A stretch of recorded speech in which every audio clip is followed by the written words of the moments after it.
Welcome, ladies, to the NAWIC Chapter Treasurer presentation. This is elected position, and your term is for the fiscal year of NAWIC, which begins October 1st through September the 30th. The responsibility of the chapter's finances is shared by all chapter officers and directors, so you're not alone in this venture. The day-to-day record keeping is the chapter treasurer's responsibility because you are the custodian of all of the chapter funds. The chapter's financial information is for members only and should not be shared outside of the membership.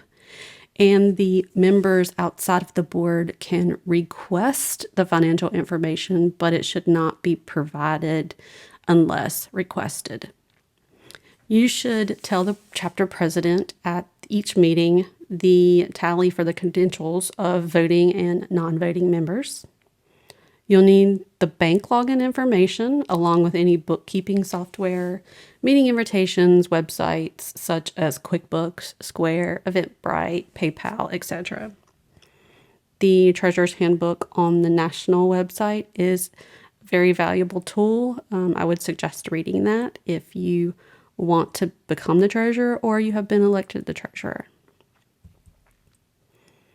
So your main duties are to record the ACH payments of member chapter funds. The member dues should be one of the main sources of the income for the chapter. You will pay all the authorized bills by the board of directors in a timely manner. You will assist in composing the budget for the new year, hopefully by October the 1st. You will be one of 3 officers authorized to sign all checks. You will prepare a monthly treasurer's report to be distributed to the board members before the board meeting. The treasurer's report should include the bank statements and reconciliation of all outstanding items. It's very good to detail as much information as possible so that you don't have to provide any backup or documentation on those specific transactions. Keep itemized account of all the receipts and disbursements. You should provide the president with the information to complete the 990 IRS forms, and those are due in February. You will close the books at the end of the fiscal year and deliver those to your successor within 30 days following your term. There will be an audit committee assigned to audit the books for the year that you did serve as treasurer. So make sure to attach all the bank statements, anything to reconcile these expenses, because lots of times the audit committee doesn't have access to the online portals or all the information needed to reconcile the books. So just make sure that you're providing them with all the information you possibly can to make their job a little bit easier. I know that when I was treasurer, I kept a folder for each month and all of the documentation for that month in that particular tab.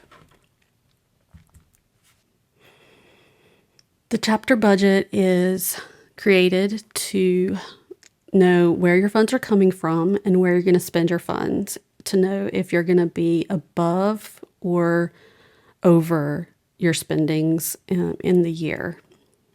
They are proposed by the Finance Committee prior to October 1st. The Finance Committee consists of the incoming and outgoing treasurers and presidents. The budgets are presented to the board for approval, and then the board will notify the membership that the budget has been approved and are available to review. You should review your budget at mid-year, around March, to determine if any adjustments are necessary. The board will approve all revisions. There is some good information in the Treasurer's Handbook as to what should be considered to be put in the budget.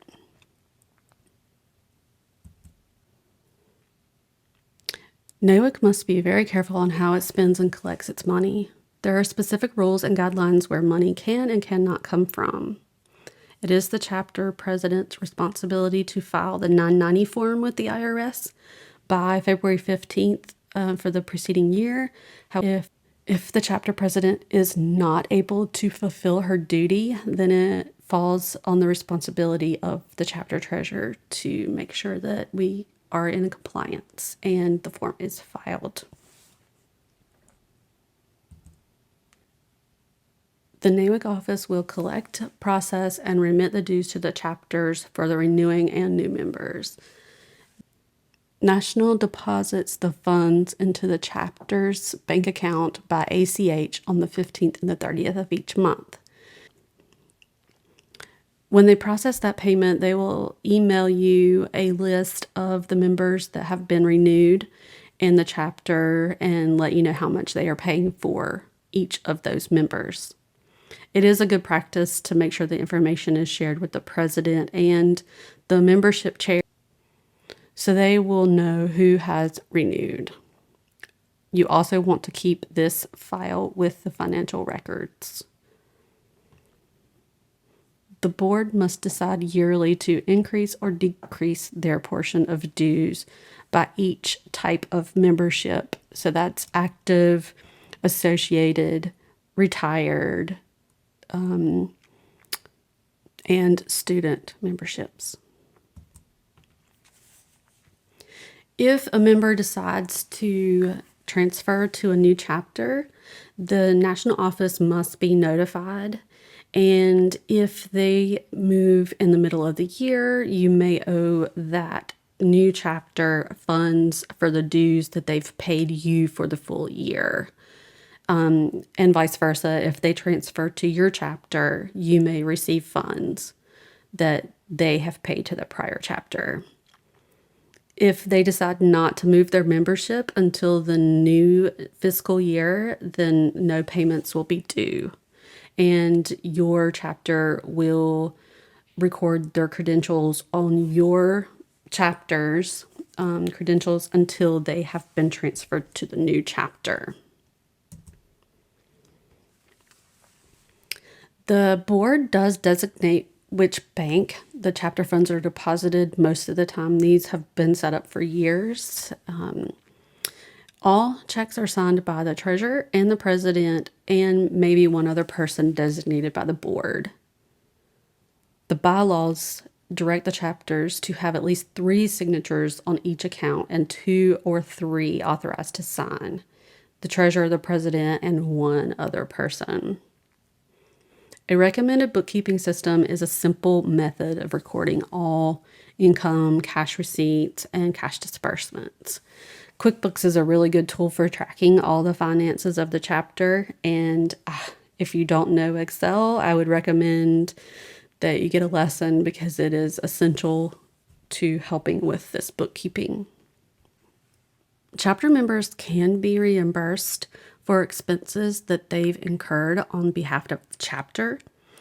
If the funds were approved by the board in the budget, then you can go ahead and reimburse the employee if they provide the check request and itemized receipts of what was purchased.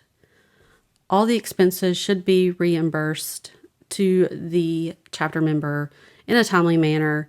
And if the expenses were not in the budget, you will need the chapter board approval to be able to reimburse this member. If a member attends fall conference, spring forum, national conference, then the member should provide a written report within 45 days of the event. Most of the time, this report is in the newsletter, shared with the membership so they can know what fun things we did at these events. And then that's what protects us with the IRS, is these reports for attending these events, so that they are important. Each chapter can decide if they want more than one bank account to set up for special funds such as scholarships or fundraising proceeds like a golf tournament or other events that you want to keep out of your normal bank account for the chapter.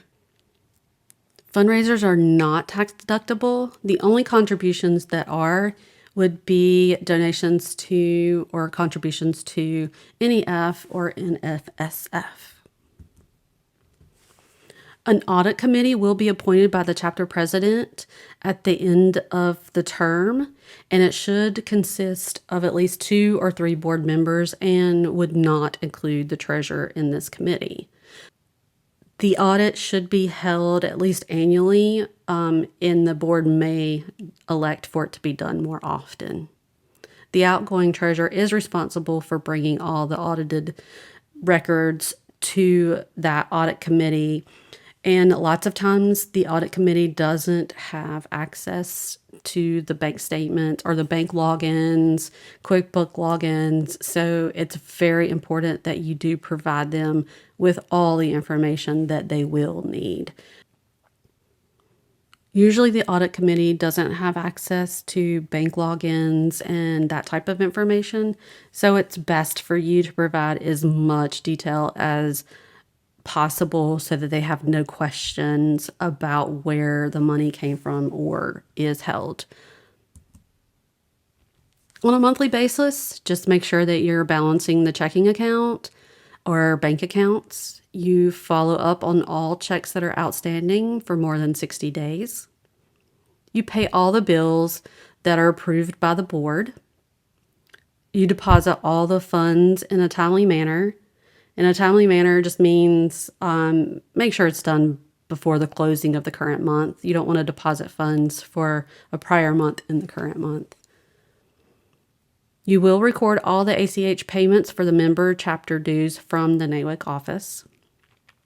And for the board meetings, just make sure that you have prepared the treasurer's report and sent that to the board before the board meeting.